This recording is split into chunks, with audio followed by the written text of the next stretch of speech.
أعوذ بالله من الشيطان الرجيم قل من كان عدوا لجبريل فإنه نزله على قلبك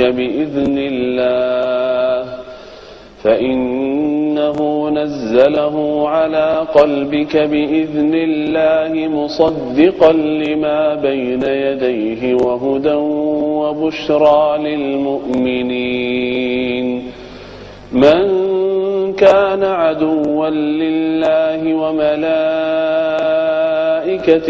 ورسله وجبريل وميكال فإن الله عدو للكافرين ولقد أنزلنا إليك آيات بينات وما يكفر بها إلا الفاسقون أوكلما عاهدوا عهدا نبذه فريق منهم بل أكثرهم لا يؤمنون ولما جاءهم رسول من عند الله مصدق لما معهم نبذ فريق من الذين أوتوا الكتاب كتاب الله وراء ظهورهم كأنهم لا يعلمون صدق الله العظيم. Assalamualaikum warahmatullahi wabarakatuh. Ketemu lagi dengan Yusuf Mansur di acara kesayangan kita, Wisata Hati Antv. Pemirsa, saya punya kenangan ketika pulang dari negeri Hong Kong. Di sana itu luar biasa toleransi terhadap bangsa-bangsa lain di luar Hong Kong. Ya, di setiap tempat penunjuk bacaannya itu 4 bahasa. Di pesawat, di bandara semua rata-rata 4 bahasa. Bahasa Hong Kong sendiri, bahasa India, bahasa Inggris, dan bahasa Indonesia. Kenapa bahasa Indonesia ada? Karena alhamdulillah banyak saudara-saudara kita di sana yang bekerja di Hong Kong. Yang menarik adalah ketika di lapangan Victoria itu semacam Monasnya lah di Jakarta begitu, itu cuman ada 1 bahasa. Tidak ada 3 bahasa yang lain. Tahu nggak pemirsa?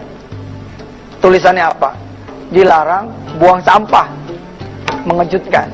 Artinya bangsa lain sepertinya tidak perlu diberitahu soal sampah, karena udah menjadi karakter dan darah dagingnya.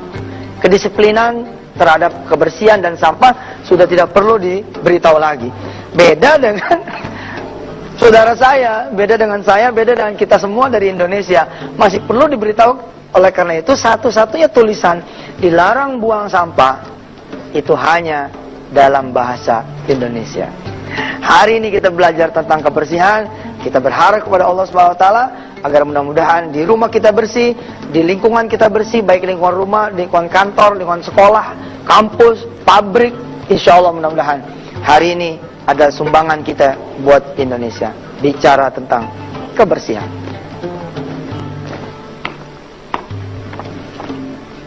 Nih, hadisnya ini udah ngetop banget dah. At-tahuru syatrul iman, sebagian dari iman. Saudara mungkin mengenal juga ya an-nazafatu, walaupun ini teman-teman tidak bisa mencari sumbernya, tapi ini sudah terkenal sekali menjadi idiom di agama kita. An-nazafatu minal iman, kebersihan itu adalah dari sebagian iman. Hadis yang berikutnya ini akan saya bahas nanti setelah segmen yang berikut. Saya ingin cerita lagi ketika saya punya pengalaman tausiah di negara Hong Kong. Begitu saya masuk lapangan Victoria, itu saya jalan nih kira-kira sama 3-4 orang begitu. Di belakang saya ada pasukan ngikutin, ada petugas ngikutin. Kalau di kita kan kalau ada yang ngikutin namanya intel ya, Indomie telur di belakang. Tapi kalau di sana lain. Saya tanya sama teman-teman di Hong Kong, itu kita diikuti nama petugas loh. Apa kata teman-teman? Enggak, Ustaz, itu petugas kebersihan. Hah? Petugas kebersihan? Ngapain nih ngikutin? Mereka standby Ustadz. Kalau kita ini buang sampah, dia langsung pungut. Dia udah capek ngebilangin kita kali. Jadi langsung ditempel sama petugas kebersihan. La haula wala quwata illa billah. Nah, ketika kemudian saya bikin pengajian bersama teman-teman di lapangan Victoria, itu ada satu petugas yang begini modelnya. Waduh, kita ngaji diawasin nih, ada petugas yang berdiri begini. Ketawa lagi tuh teman-teman. Ustadz, mereka bukan polisi, Ustadz. Mereka petugas kebersihan. Kalau kita minum, botolnya nggak ditutup, terus kita meleng dikit, itu langsung petugas tuh ngambil, taruh di kantong, begini lagi dia. Subhanallah.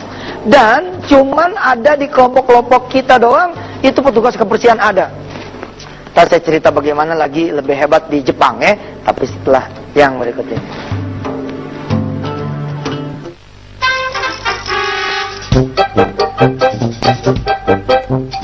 Berbuat supaya lingkungan bersih itu ya, kalau memang kotor ya jangan ditonton, kalau memang kotor kita sapuin.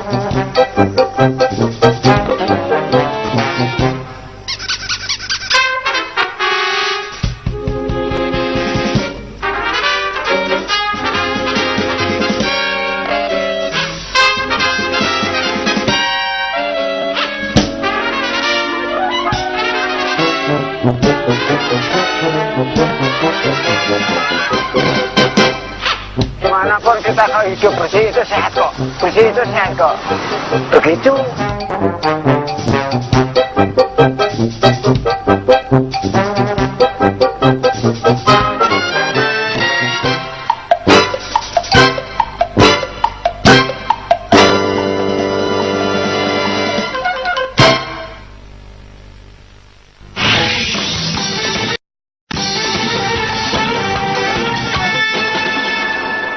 Alhamdulillah pemirsa, kajian kita pada pagi hari ini di Wisata Antv, ini sesuatu yang saya demenin tentang kebersihan. Di pesantren saya sering ngomel, sering memberitahu, dan saya tidak bosan-bosan memberitahu santri-santri saya, hidup bersih, hidup bersih, hidup bersih.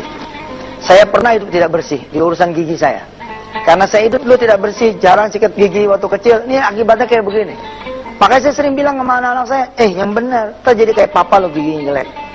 Dan saya nggak malu mengatakan itu karena ini menjadi uswatun hasanah. Jangan sampai kemudian gara-gara kita hidup tidak bersih, lalu kita timbul penyakit, timbul madorot, dan yang lain-lain. Di Indonesia ini Masya Allah, Jakarta ini menjadi tempat sampah besar. Bisa-bisanya tuh di atas, dari mobil mewah, di jalanan, tiba-tiba terbuka itu power window-nya, lalu kemudian sampah keluar. Di jalan raya. Aduh, ini hadisnya nih. Bismillahirrahmanirrahim. Innallaha tayyibun. Allah ini suci. Yuhibbut tayyibah. Senang sama yang suci. Bersih, senang sama yang bersih. Nazifun yuhibbun nazafata. Bersih, demen banget sama yang bersih. Demen sama kebersihan. Bagaimana mungkin Allah Tuhan kita yang nazif, tapi kitanya jadi jorok? Mau kena kalau belum 7 bulan, belum ganti warna, belum dicuci. Ya, giliran kita mau pakai, kita punya bini transit di Masjid Amanah gitu. Begitu mau pakai, kita bebangkis dulu tuh bini kita. Masya Allah, kain kita lebih kacau lagi. Kain kalau mau kena mendingan 7 bulan. Kalau kain 7 tahun, mentang-mentang warna hitam. Ya. Wallahu karimun, Allah itu mulia. Yuhibbul karama. Pemulia menyukai juga kemuliaan. Jangan sampai kita berbuat yang membuat kita menjadi hina. Wallahu jawadun yuhibbul jud. Allah ini dermawan, menyukai kedermawanan. Nah, kita mesti menjaga kita punya sikap, perilaku supaya tetap suci, ya, jaga wudu apa segala macam. An-nazafah ini kebersihan, karam kemuliaan, jud kemuliaan, ya, dermawanan, fanadzifu niyatakum.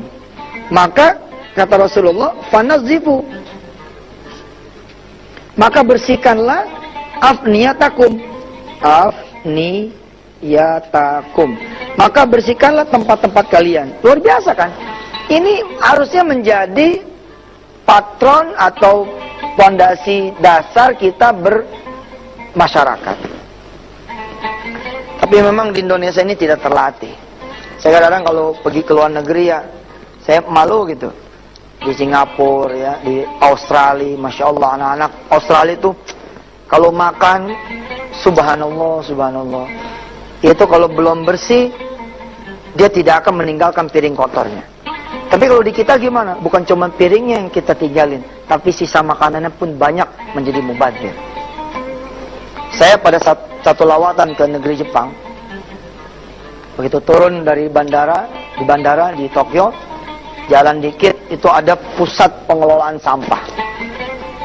Masya Allah pemirsa, bersihnya ngalang-ngalain mall di Indonesia. Mall di Indonesia itu kan bersih ya di tempat-tempat utama toh, tapi begitu ke belakang mallnya udah hancur-hancuran tuh. Apalagi ke kosan tempat karyawan mall, udah makin hancur tuh. Ya, tapi di sana yang namanya tempat pengelolaan sampah yang berlantai-lantai, bersihnya Masya Allah, Masya Allah. Dan nggak kurang-kurang tuh anggota-anggota dewan kita, petinggi-petinggi daerah kita, itu sudah dibanding ke sana.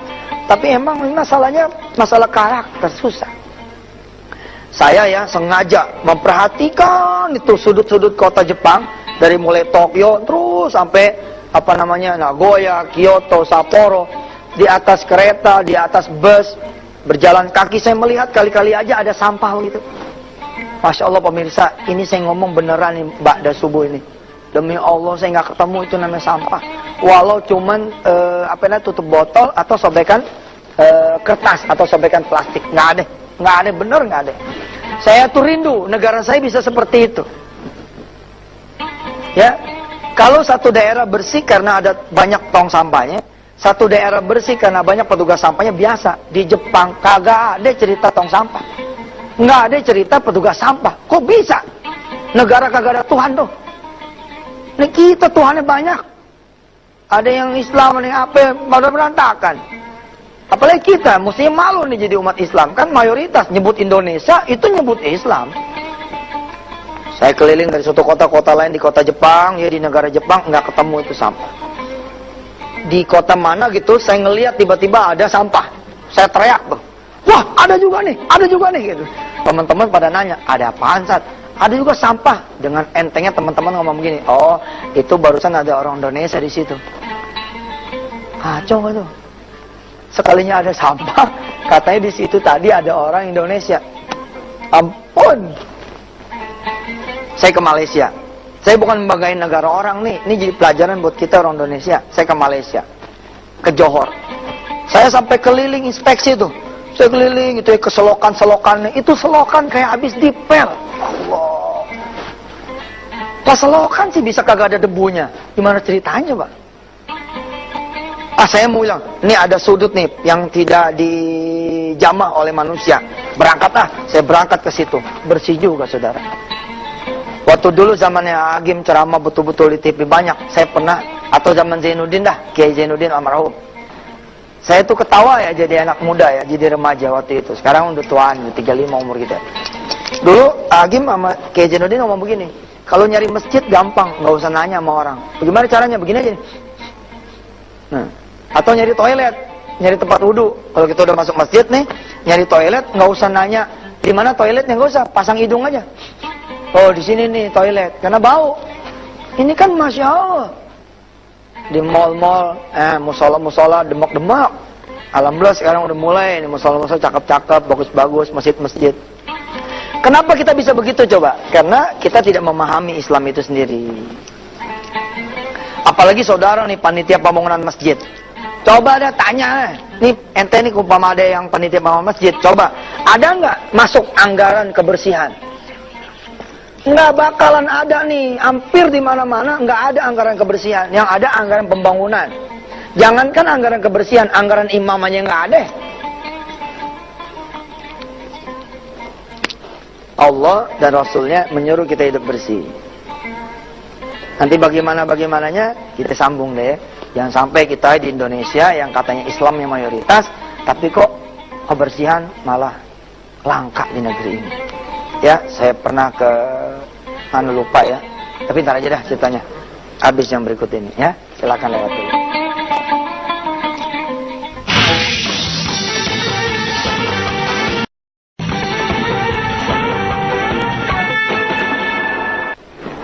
Alhamdulillah pemirsa masih bersama Yusuf Mansur di Wisata Antv. Bersih hati penting, bersih pikiran juga penting. Tapi bersih diri, bersih lingkungan juga penting. Karena penilaian orang terhadap Islam juga ada di situ. Ini saya ngomong karena Ustadz Syafi'i juga sudah ngomong di mana-mana. Dia bilang begini, bapaknya Ustadz Syafi'i kita doain ya mudah-mudahan bisa masuk Islam. Bapaknya Ustadz Syafi'i belum mau masuk Islam. Dia bilang sama Koko Nio, namanya kan Koko Nio nih, Ustadz Syafi'i. Nio, bapak nih baru mau masuk Islam kalau Islam tuh udah bersih. Bukan penghinaan buat kita tuh.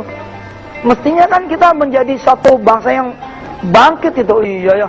Waduh bener, coba aja dah, lihat-lihat dah. Mestinya omongan saya bukan membuat saudara tersinggung lalu marah sama saya dan nggak mau nonton lagi wisata Antep. Ya, kalau emang nggak mau nonton lagi wisata Antep itu kerugian Anda sendiri.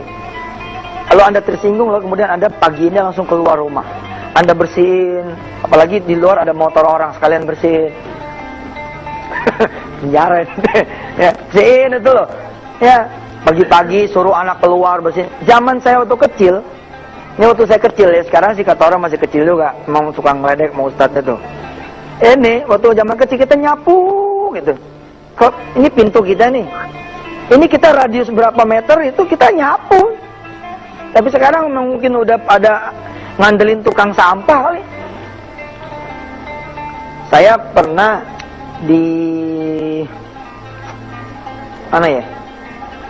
Di negara Asia lah, kalau nggak Taiwan, Hong Kong gitu, itu ada satu kesempatan saya ke stadion.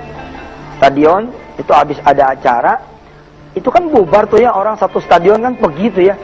Allah karim, antallah ya Rabb, mudah-mudahan dan negara kami ini negara yang hebat dalam kebersihan. Bisa-bisanya pemirsa, satu stadion pergi meninggalkan stadion, tidak ada sampah di sana. Bandingkan dengan pengajian maulid di pengajian ibu-ibu kita. Begitu kemudian panitia bilang begini, MC, sampai jumpa di pengajian berikutnya. Assalamualaikum warahmatullahi wabarakatuh. Bubar kan? Begitu bubar, ada lontong di situ masih separoh. Katanya ada air mineral gelas di situ, ada bekas permen, ada macam-macam. Nih saya juga habis makan permen, tuh lihat bekasnya nih. Ini bukan iklan nih. Ini saya tutup nih, biar nggak kelihatan iklannya. Ini tuh, ini bekasnya nih. Nggak keberatan tuh saya taruh di sini. Nggak ada yang tahu juga. Ustaz pagi-pagi makan permen, enggak nih, bukan semalam. Belum sempat saya buang. Tapi saya kantongin gitu loh. Apa salahnya gitu kan? Apa salahnya sih kita minum gitu loh. Kalau nggak ada tempat sampah, ya udah kita pegangin sampai kemudian kita jadi orang yang bersih. Kasihan lah ya kan, masa kita ngandelin orang untuk kebersihan kita sendiri, kesehatan kita sendiri, apalagi ternyata agama kita mengajarkan ini.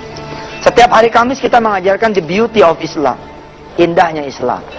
Hari ini kita belajar Islam dari sudut pandang kebersihan. Kita ulangi hadisnya pemirsa, ikutin saya. At-tahuru syatrul iman. Kebersihan itu adalah sebagian dari iman.